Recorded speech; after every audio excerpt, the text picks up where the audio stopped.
Okay, knife fans, so the last video I did was the vintage Gerber LMF and the boot knife, and today this rocked up in the mail. So this is of course the infamous Buckmaster Buck 184. So this is an older model, and I'm not an expert on these, but I am learning. So this is a patent pending 184 made around 1985 to 86, before they stamped in Buckmaster on one side and their patent number. So the patent was applied for but hadn't been granted yet at the time of the making of this knife.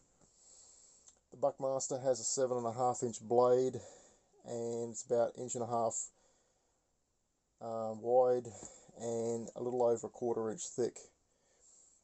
It's a heavy knife, but it's not so heavy that I think it'd be a bore to use or impractical to carry. I think it's, considering that it's all metal, it's not too bad. A single cutting edge and a saw back, plus the smaller serrations, the little scallops. So you've got cutting wood and then cutting rope, apparently. The guard angles forward, and you can see that these anchor pins are removable. If you're actually using this knife, you'd probably want to remove them because they tend to butt into the back of your knuckles.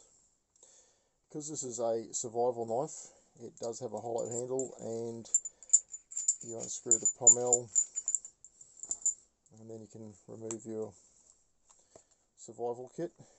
Now these knives didn't come with a survival kit when they were sold by Buck. The seller has included this little kit in there, which is kind of cool.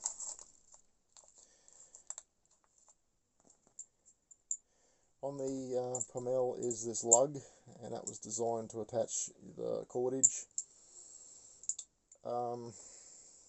It's been suggested that this knife was supposed to be used as a grappling hook or a boat anchor.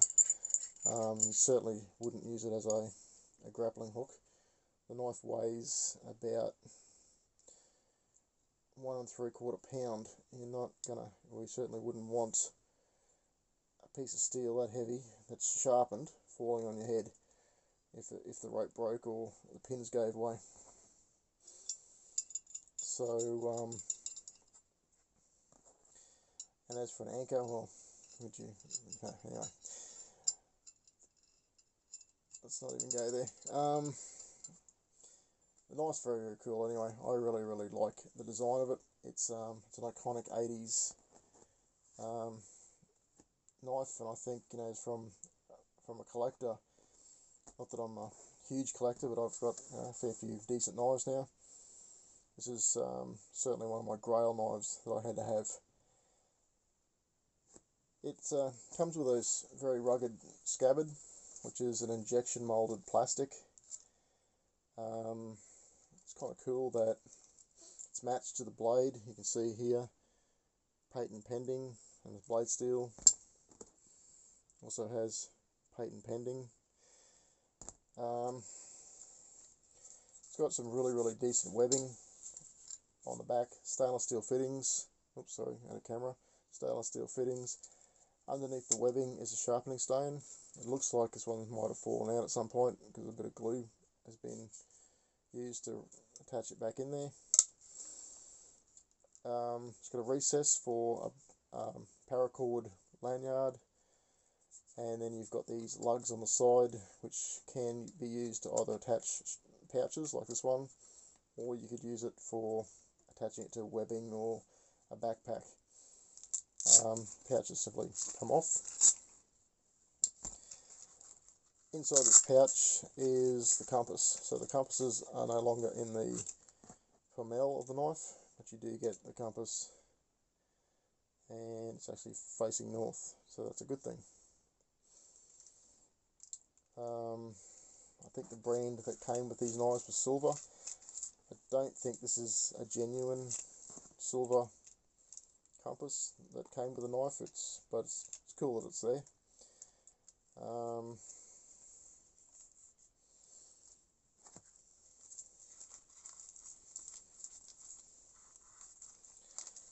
The original pouches, I don't think this is an original pouch. I think it's an aftermarket one.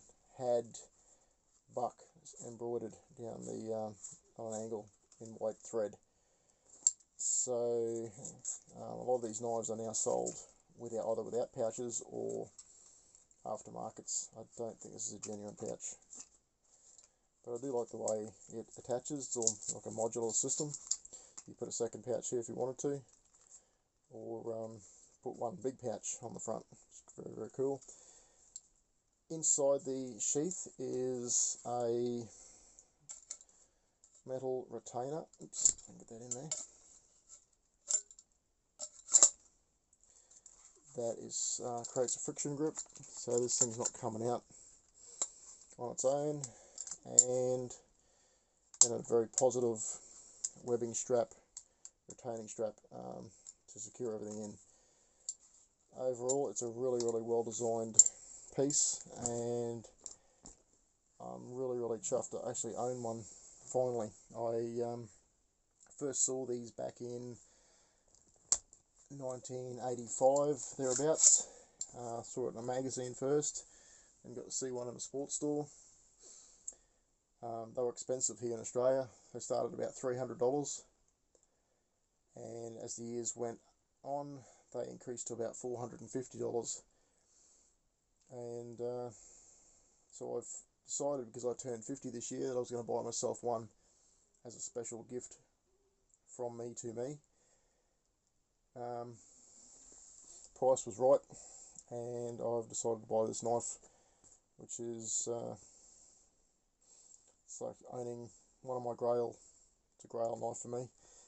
So there it is, the 184 Buckmaster from Buck Knives. If you like this video, give it a like. If not, don't bother. I don't really mind either way. I'm not concerned with the algorithm, because I'm not out to make money from YouTube. So if I do a video on a product, it's simply because I like the product, and I think that hopefully I can impart some information that's useful to others. Thanks for watching, and we will catch you in the next one.